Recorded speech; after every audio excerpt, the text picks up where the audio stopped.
Welcome to the Red Chip Poker Podcast, where we share stories and strategies from the game's most fascinating minds. No matter where you are in your poker journey, there's always something new to learn. So let's get right into today's conversation with your host, Robbie Straczynski. Hey everybody, Robbie Straczynski here once again for another exciting episode of the Red Chip Poker Podcast. We are recording from the Atlantis Hotel, Resort, and Casino on Paradise Island in the Bahamas. And joining us today for this episode is none other than one of poker's finest broadcasters, Jeff Platt. How you doing, buddy? I'm doing well, man. I appreciate the time. I appreciate the lead in one of poker's finest. Well, I mean, that's what it says. I have to read off the script. Yeah, that's true. That's true. Somebody else writes that, right? Shh. Don't tell. Well, Jeff, I'm really happy you joined me here today, and personally, I'm really curious about your career, and this is a pleasure. It's something I've been wanting to do for a good while. So, let's just dive right in.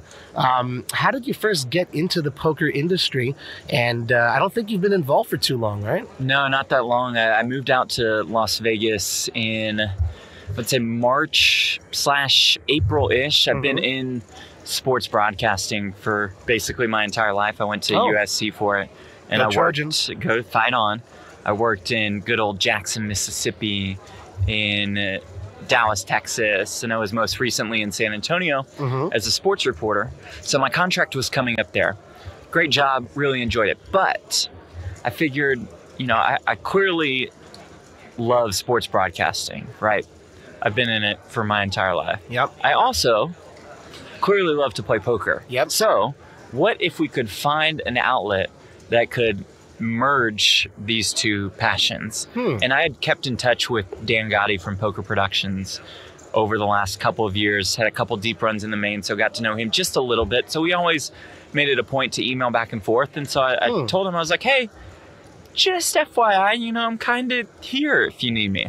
I went out to Vegas in 2017 and auditioned for both him and Maury Eskandani, Poker Hall of Famer. That's right. Upcoming. I think that went pretty well. And then in February/March, again, when my contract was running out, Dan says, we could maybe use you for a little bit here and there. I can't guarantee anything, but I decided to just go for it, and here we are. Wow, in the Bahamas. That's really cool. Well, you kind of you slipped it in there. Had a couple deep runs in the main. I mean, what were you doing in the main event? You just casually toss around 10K bottles? Yeah, that would be a no. Okay. In 2014, I always tried to come out to the series once or twice a summer. Take my shot in a big, maybe a 1,500. Okay. That was what I was ready for the entire year. The 2014 summer didn't go so well. I found myself playing a $200 daily deep stack, but finished second in it for about 30K. Wow. I had a family friend give me a pretty good staking deal. So I was like, I gotta fire the main while I can, right? Wow. In 2014, finished 203rd. Wow.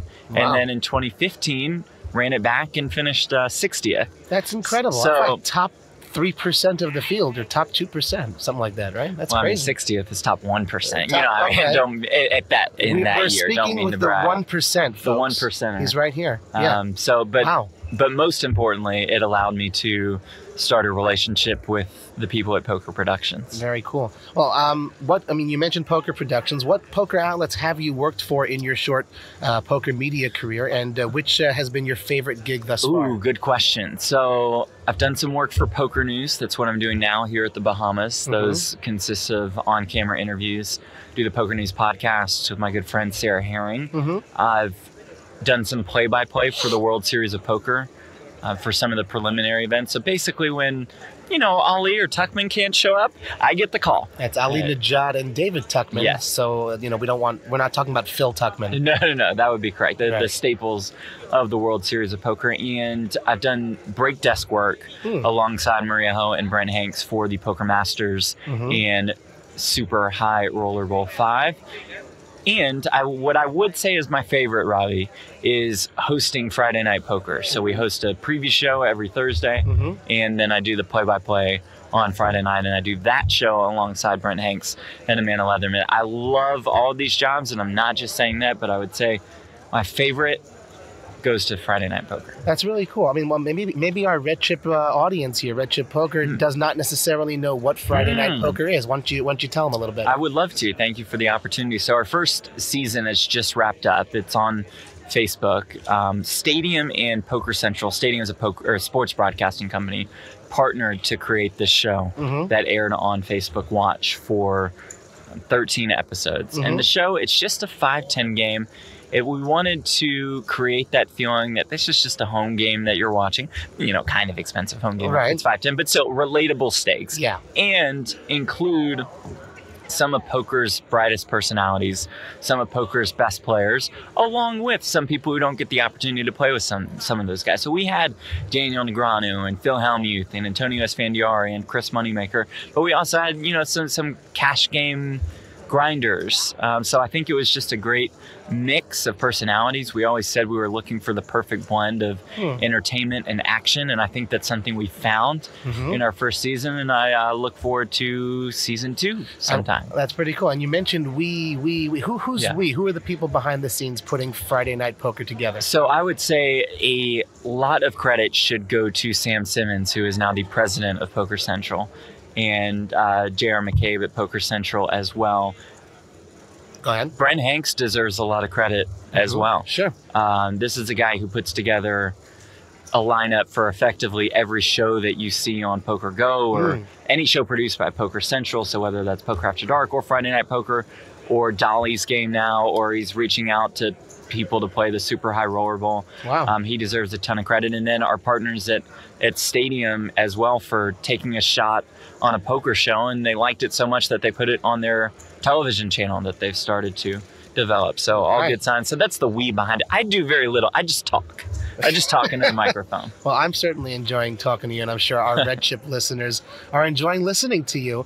I mean, you can't have helped but name drop when you're working on these multi-million-dollar productions, and these are really, people at the top, the peak of poker media. And we're starting a new 2-5 no limit over on table 12. We need Peter, George, Casalacos, and Matthew over to table 12 for a new 2-5 no limit.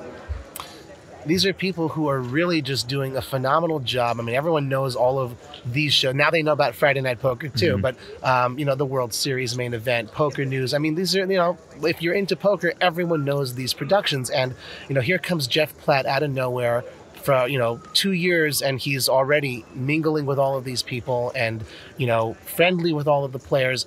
What do you attribute such a quick rise to the top?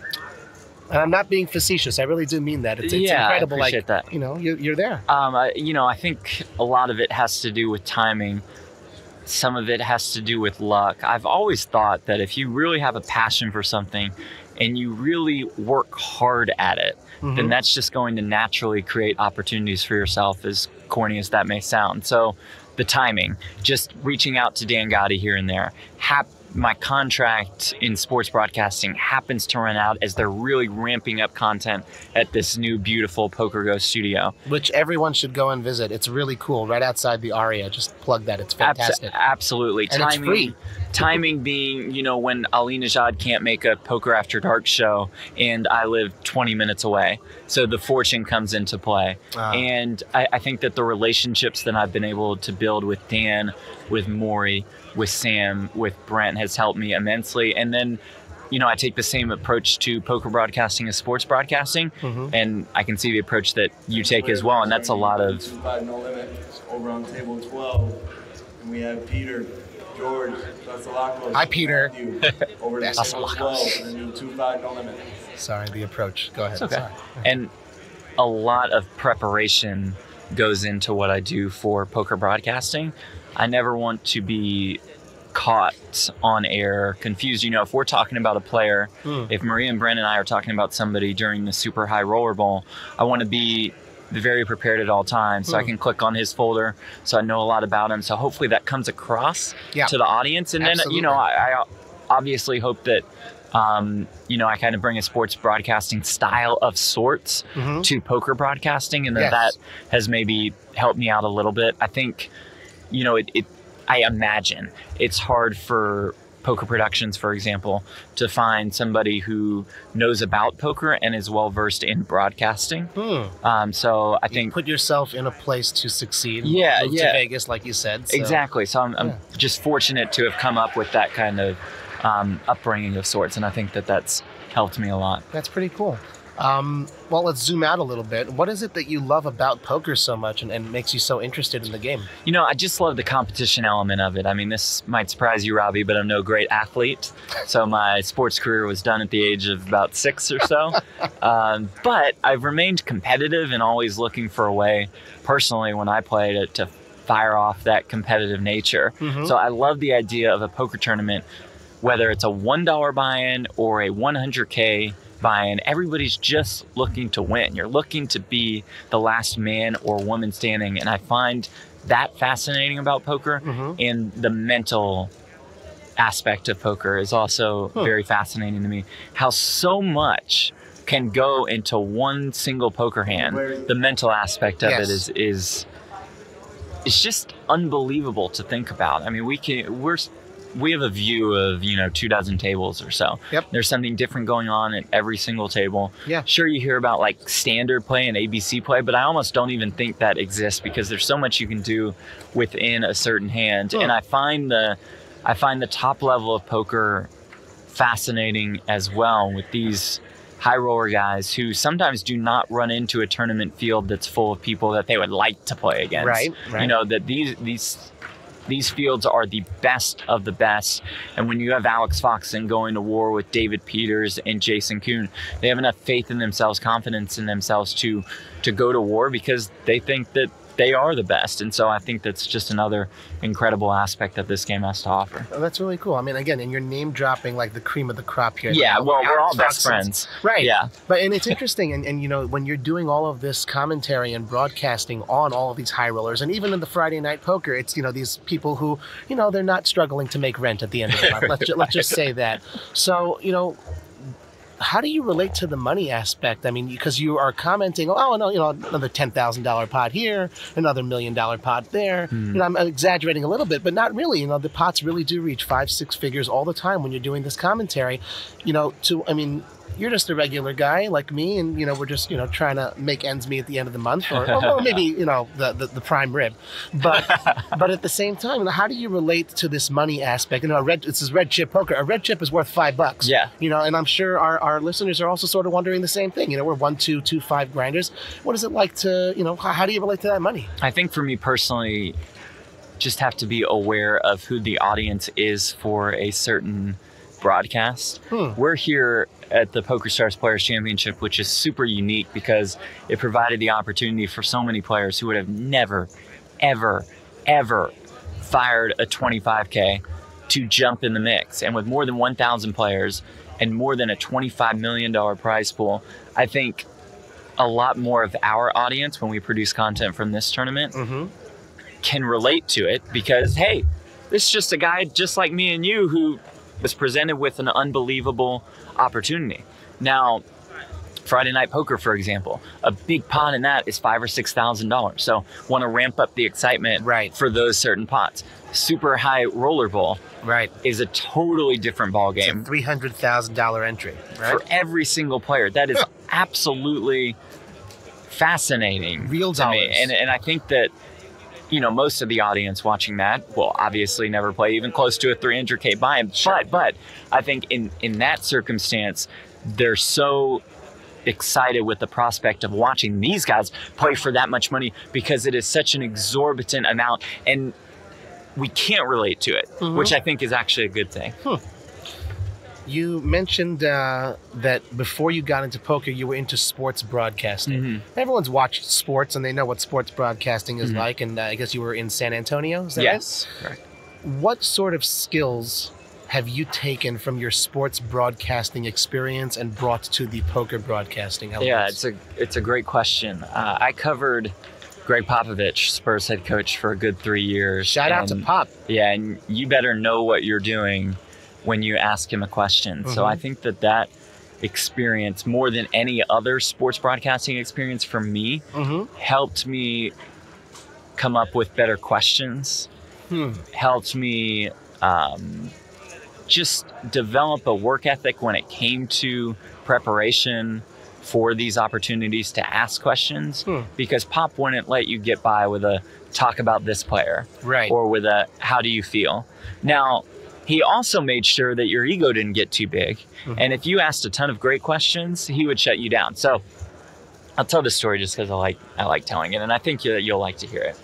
So when I first get to San Antonio, obviously this is an intimidating experience, right, folks? I mean, you're covering Greg Popovich. You know him for being hard on reporters. Sure. So the first couple games I went, I'm just kind of stand in the crowd, scope things out, listen to other reporters.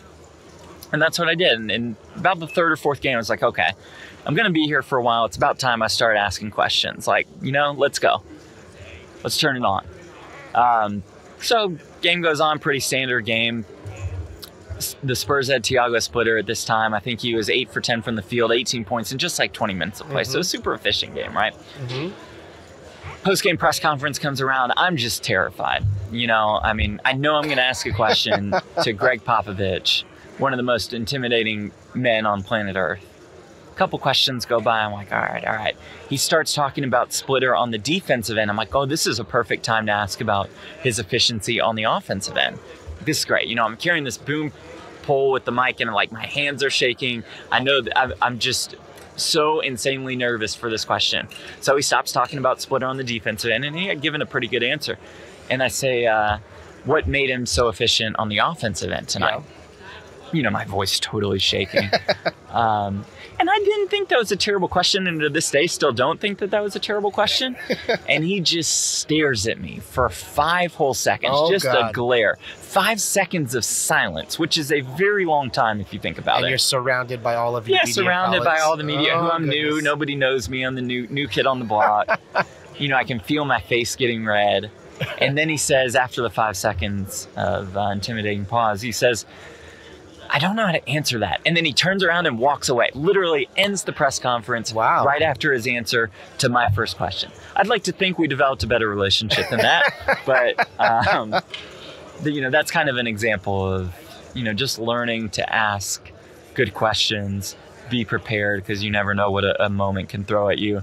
And, here in poker, Robbie, I like to build up the drama because, for example, in this tournament, these guys are playing for $5 million. That's some of them off platinum passes. Could turn that pass into $5 million. World Series of Poker.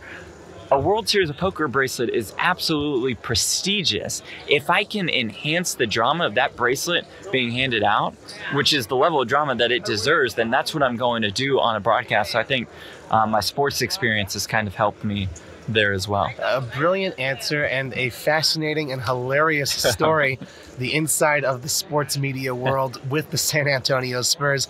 We are going to continue our interview with poker broadcaster Jeff Platt, but first, a little strategy break.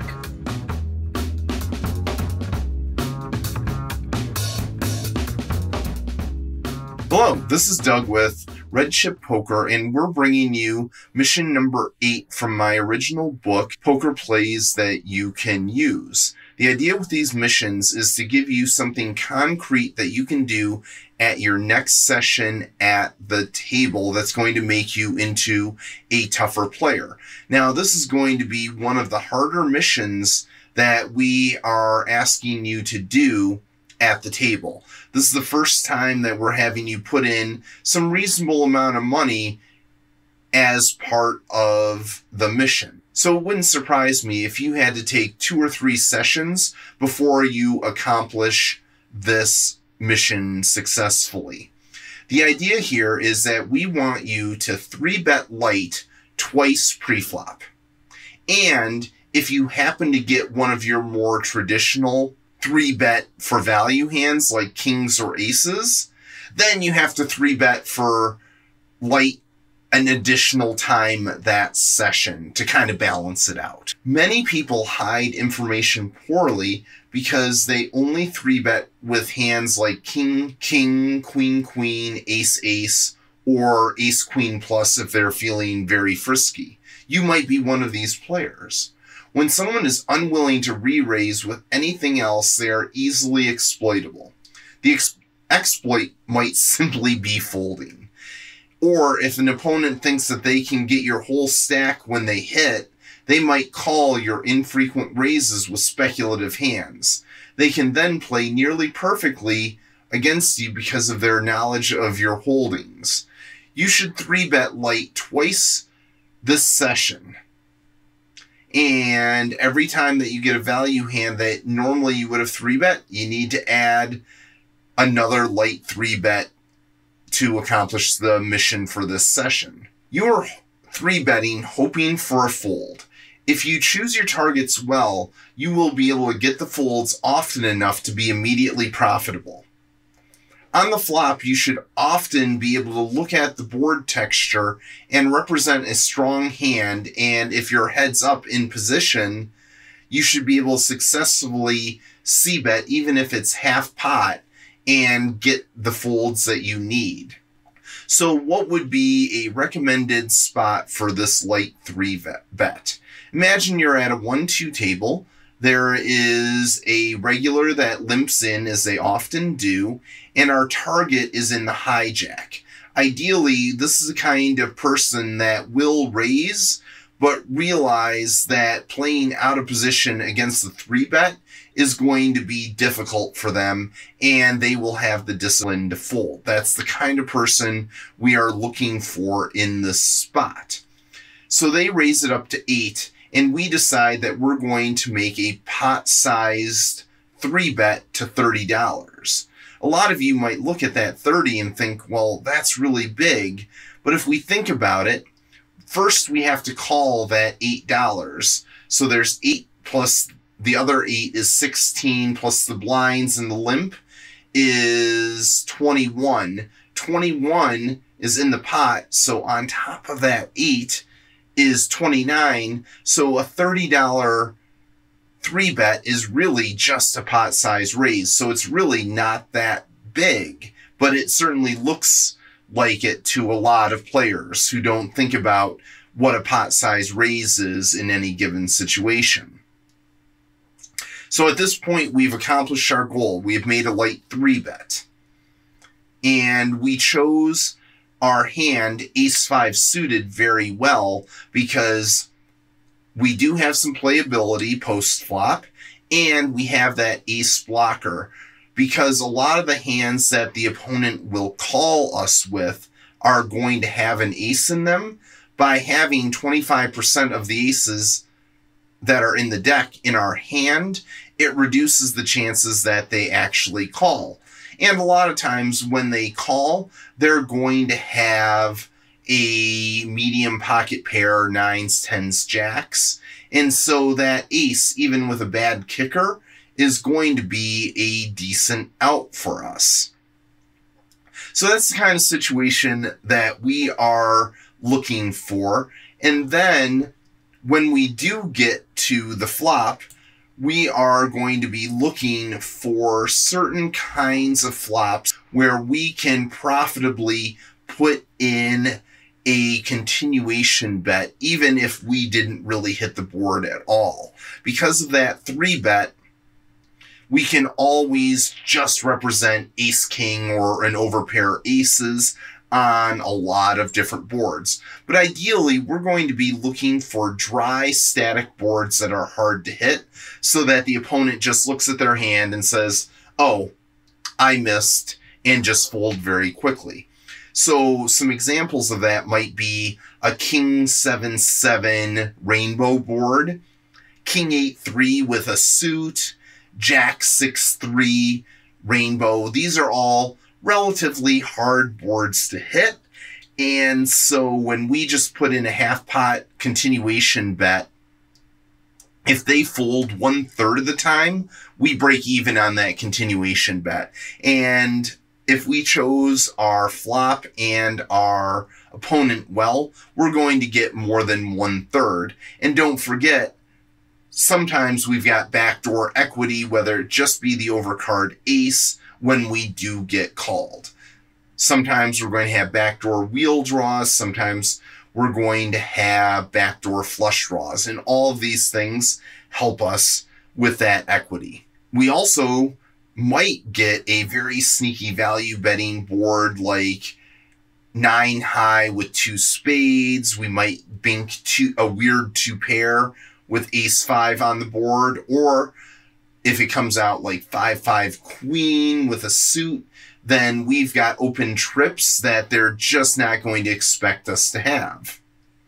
And if you get a coordinated high card board, well, this is our time to give up. We don't have to c-bet everything. So that is the mission. Go out there and find 2 light bets and let her rip. I think you're going to enjoy being in a situation where you force yourself to be more aggressive like this. It's going to make you more unpredictable, and that is going to be great for you. When you see how often you get those folds from 3-betting light, then it's going to encourage you to do it more often. If you like this, you can go to 3barrelbluff.com or Amazon to buy the original Poker Plays You Can Use by Doug Hull. And now back onto the podcast.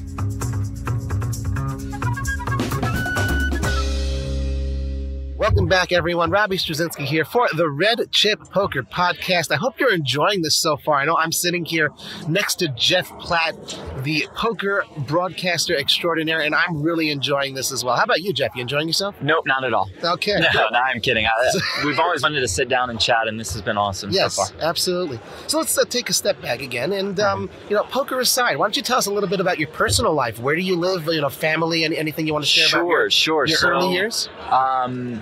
Let's see. I live in Las Vegas currently, as we mentioned. I live like right by Red Rock Casino. So if y'all are ever, grinding some cash at Red Rock, hit me up and I'll come out and let's have a drink. Robbie, I am literally down the street from the casino. Nice. That might be a sign of how much of a degenerate I am. I'm not sure. I'm from Texas originally. I grew up there. I went to school in California. I went to USC to study broadcast journalism. Mm-hmm. And like I mentioned a little bit ago, I've just kind of been all over the place. I've lived in Mississippi, and I've also lived in LA. I've lived in San Antonio. I've also lived in Dallas, and now I'm in Vegas, just me and my little dog Buddy. Nice. Hey, Buddy. We're just living the dream. Very cool. How did you first get into poker? What's the first time you played? Who introduced you to the game? Yeah, it's a good question. I think when we were juniors in high school, that was around when the Moneymaker episodes were airing. You're dating yourself, Jeff. So yes, I am. It'd be very easy to figure out my age from that. So, we'd watch the episodes, we'd play, and the first 3 times I played, I lost. And I told my dad, I'm like, and what were you playing? We were playing, a $20 buy and sit and go. Okay, so that's standard. Back then you didn't know to start with like $2K in chips, so you'd still start with $20 in chips even though you were just playing to one winner. Just terrible. Uh-huh. And I told my dad when I went the 4th time, I said, if I lose this one, I'm never playing poker again. Oh, goodness. And he was like, why? Do you enjoy it? I'm like, yeah. He's like, so why would you stop? I'm like, I don't know, but I'm going to stop if I don't win.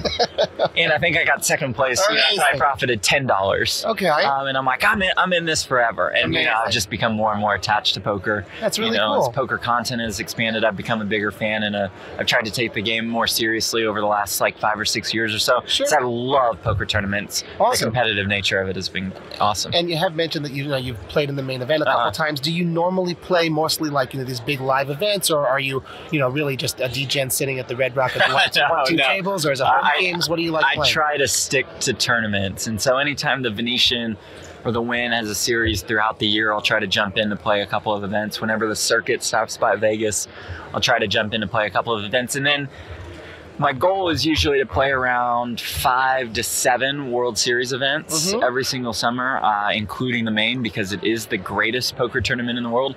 Obviously, if I had broadcasting work during the main, that takes priority. Sure. But I just, I love the poker tournament grind.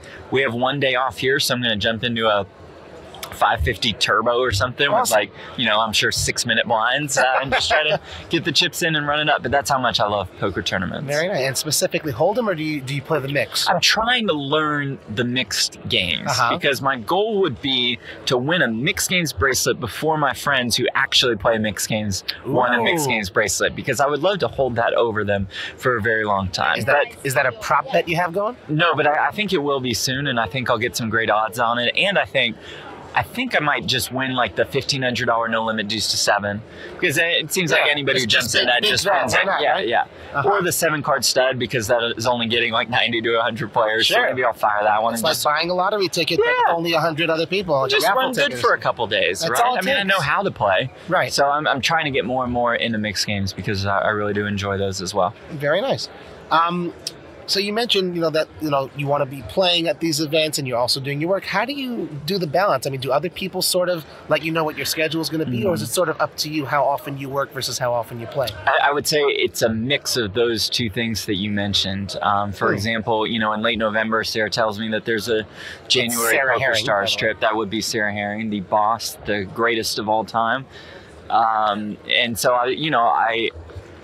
her and I have a great agreement, because she is so amazing. When I came out here, I said, I'd love to work for you and work with you.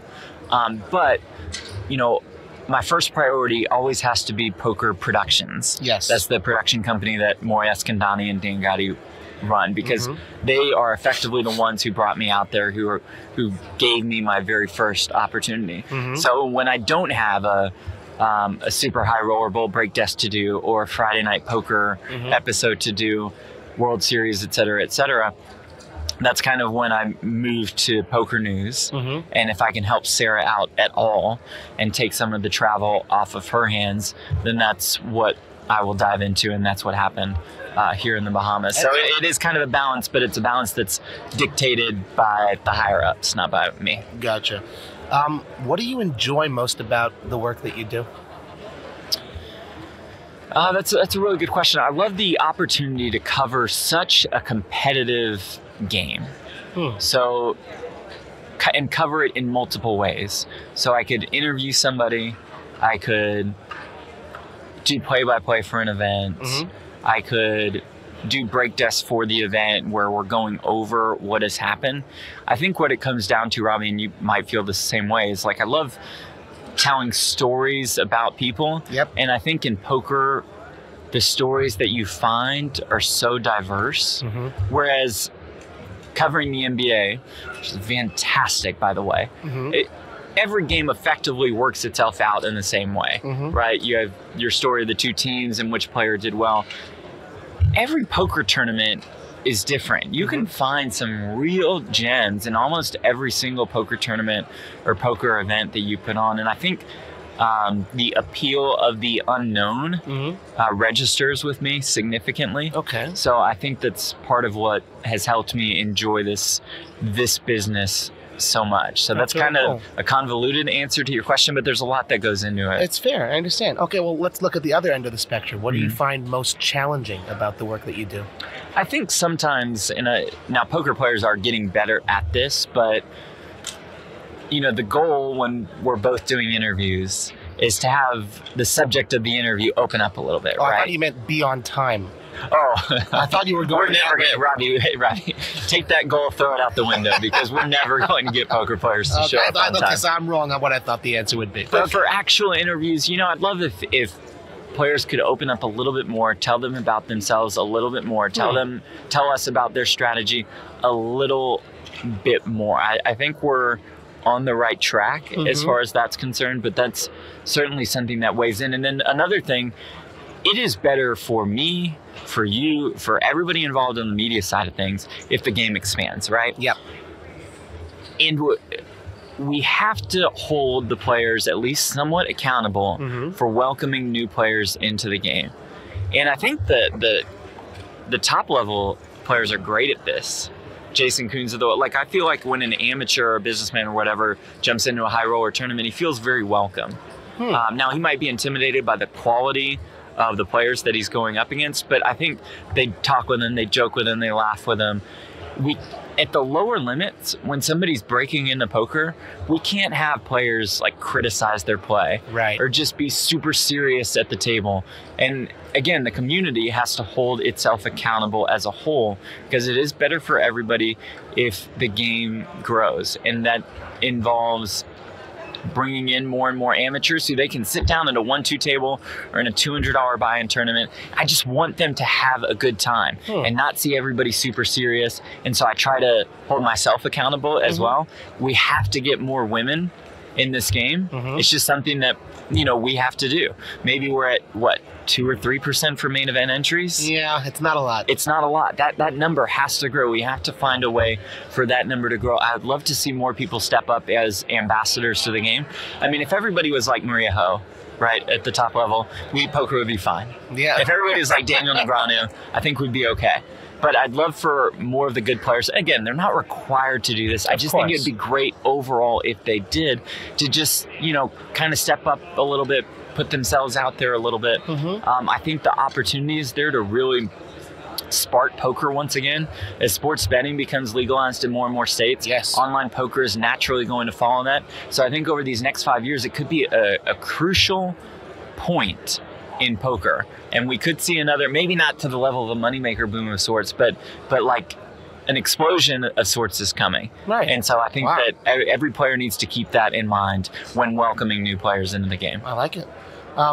What do you find is the biggest misconception that people have about the work that you do?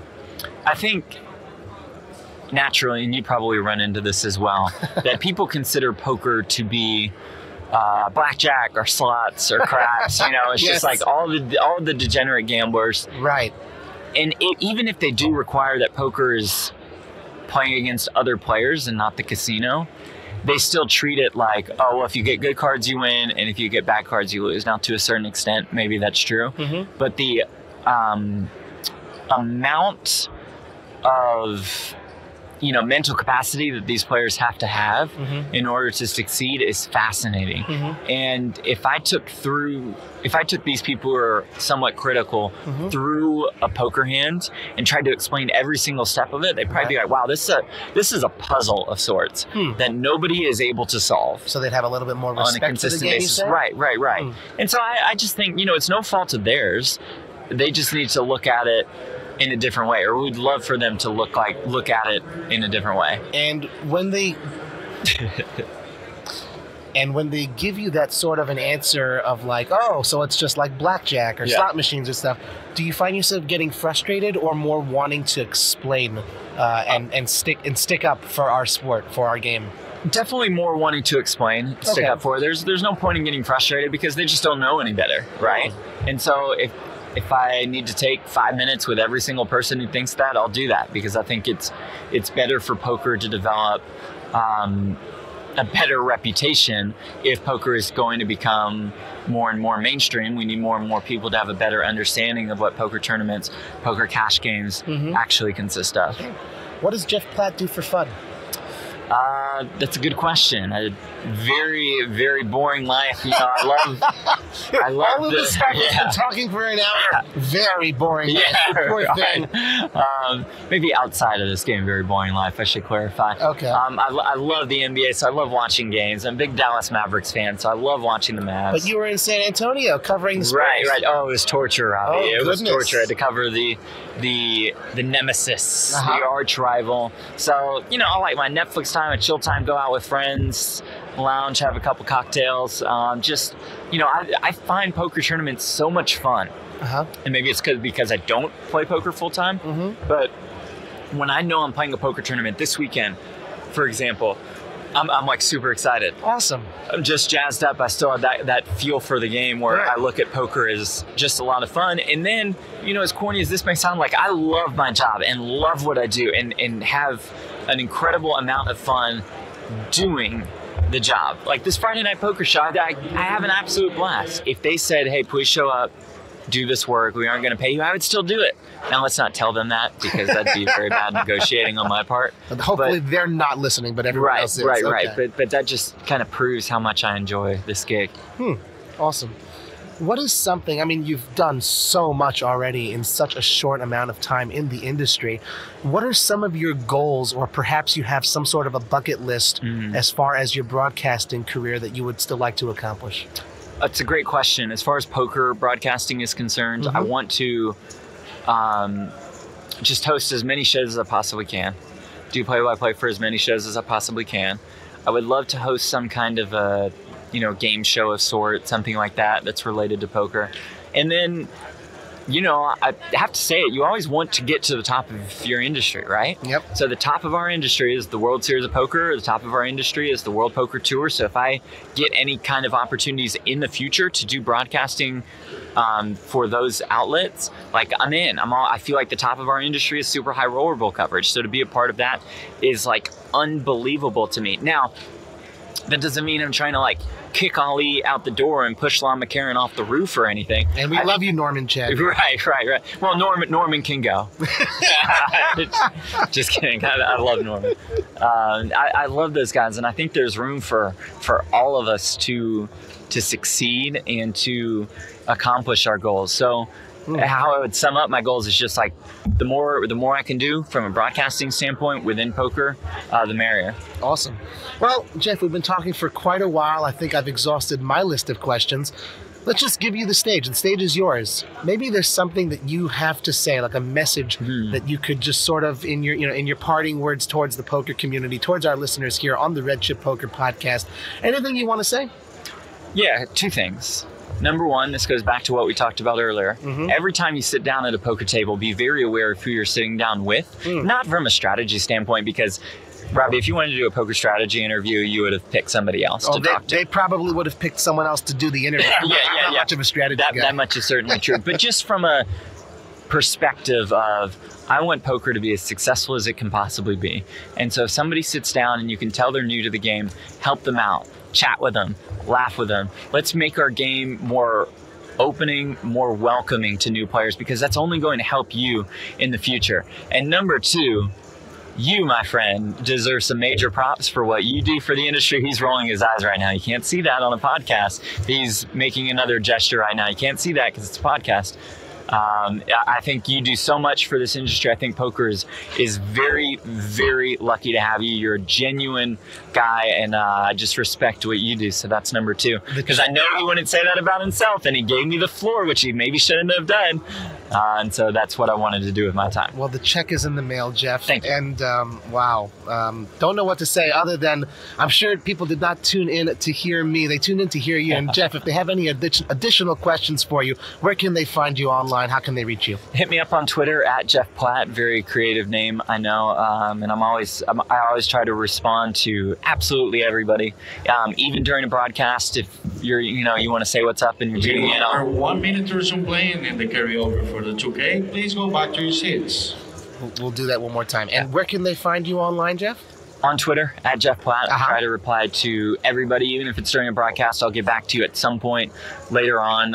Always welcoming new ideas, always welcoming criticism on a constructive level, preferably. If you're just like, hey, you suck, that doesn't really help me that much. But if you're like, hey, maybe you should think about doing this, and that would make things a little better. I'm always down to get better, to work hard, and to improve. Awesome. And that type of nature, those character traits, that's why Jeff is sitting with me here today. He's a fascinating person, a great guest, and I hope you guys have enjoyed listening here on the Red Chip Poker Podcast as much as I've enjoyed sitting here with him today. Jeff, thank you so much. I really appreciate it. Thank you for the time, Robbie. You got it.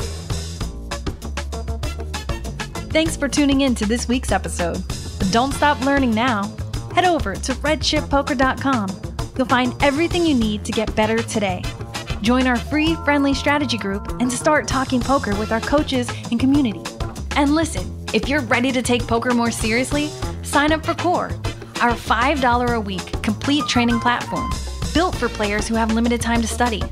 Core is packed with over 100 bite-sized lessons, from the fundamentals to advanced strategies, quizzes, achievements, discussion threads, and more. And for the bravest of heart, we invite you to check out our pro membership, which includes 24/7 access to hundreds of videos, all of our playlists, all of our crash courses, and more. If you want to see what the top 1% of players are studying to keep their edges razor sharp, visit redchippoker.com/Ruby. That's RUBY, and get a special deal on your first 3 weeks. Until next time, run good, play better, and get there.